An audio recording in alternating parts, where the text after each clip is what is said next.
All right. So yesterday we looked at some stuff about Napoleon. Trying to figure out, is he a hero? Is he a tyrant?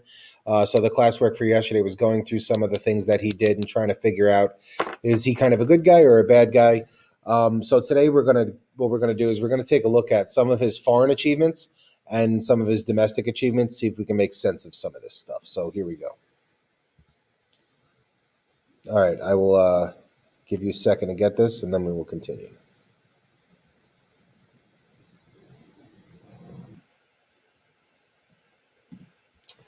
All right, so while you finish writing, so Napoleon does a couple of important things at home in France. Okay, he improves the government, he eliminates corruption, and he allows more people to hold public office. So he does away with kind of this aristocracy and this kind of this system of corruption where people are making decisions that are not necessarily in the best interest of the public at large, but more for just a specific group of people that may be helping them benefit from those decisions. So that's one thing.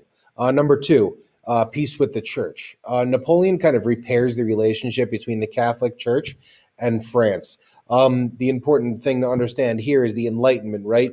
So the Enlightenment and is a direct challenge to the authority of the church, right? Diderot's famous quote, man will never truly be free until the last king is strangled with the entrails of the last priest. So a lot of the prevailing ideas of the Enlightenment were very anti kind of established religion. So needless to say, after the French Revolution, France and the Catholic Church are not exactly on the greatest terms. So Napoleon does a lot of legwork in trying to repair that relationship, and is successful to a certain extent. Uh, and then the Napoleonic Code, aka the Civil Code. Now, we list this here in domestic achievements because it's something that he kind of wrote in France, and it was designed to govern France. But it has enlightened, it's got the French Enlightenment ideas that are kind of embedded in this law code. But as France continues conquest and Napoleon conquers the vast majority of Central and Western Europe, he brings with him this civil code or this Napoleonic code system of law with him to these other places. And even after, spoiler alert, he's going to be defeated eventually and removed from power, but well after Napoleon's kind of downfall, a lot of his civil code will remain in a lot of places that he conquered. So it's kind of the civil code serves to kind of spread Enlightenment ideas in a formal capacity all over Europe. So that's the general idea. And that's why his work in this particular area is really important. Okay, foreign achievements.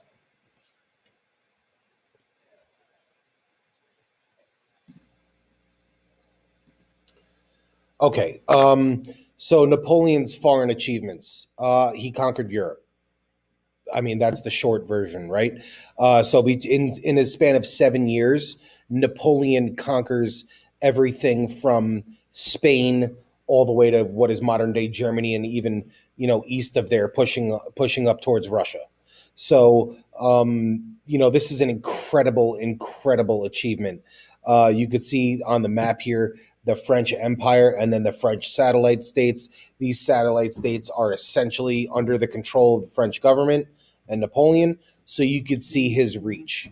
The important thing to note here is the time. Okay, he does this in 7 years. Okay, so this is an incredibly short amount of time. He conquers an entire continent. Okay, there's only 7 of them, and he conquered a whole continent basically. So this is a testament more than anything else to his military prowess and his ability as a military strategist. That's a big part of it. So what does he do when he conquers these places? In order to ensure kind of loyalty, what he does is he takes family members and very, very close allies and puts them on the throne of many of these countries that he's conquering. This is generally known as nepotism. So having friends and family on the throne of these places, because that they will be loyal to you. Now, the downside to that is You don't always get the people with the greatest ability in positions of leadership, but those people in those positions of leadership with this kind of a system are certainly going to be loyal to you because they're your friends and family and you put them there. Okay, one more slide.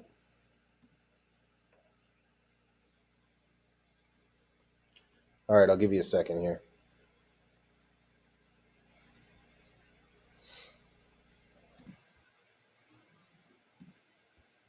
All right, so Napoleon's other move is called this continental system. Now, the continental system is a plan that Napoleon designs effectively to deal with England specifically.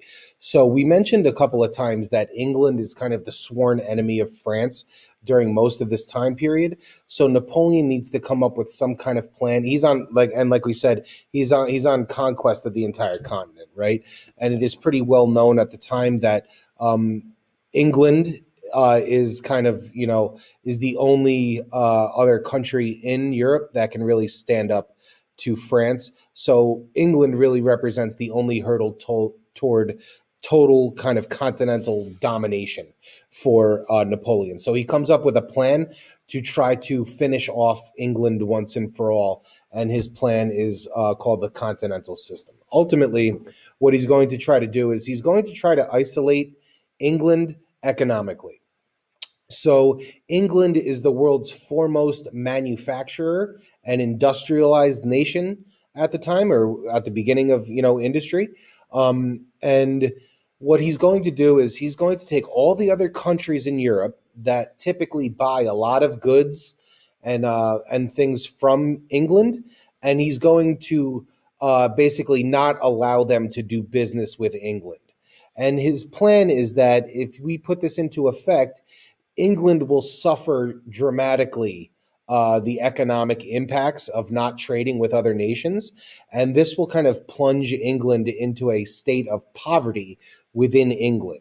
And his plan is that this poverty will eventually kind of lead to the people of England rising up against their government and kind of overthrowing their government. So his plan is essentially to kind of like destroy and erode England from within, right? So by isolating it economically from global trade, he's hoping that he can kind of impose poverty upon England, and that the people will rise up as a result and kind of do the hard work for him. That's his plan, and at first it kind of is working, but it's going to ultimately fail. But it was a nice idea, I suppose, on his part, but didn't really get the job done.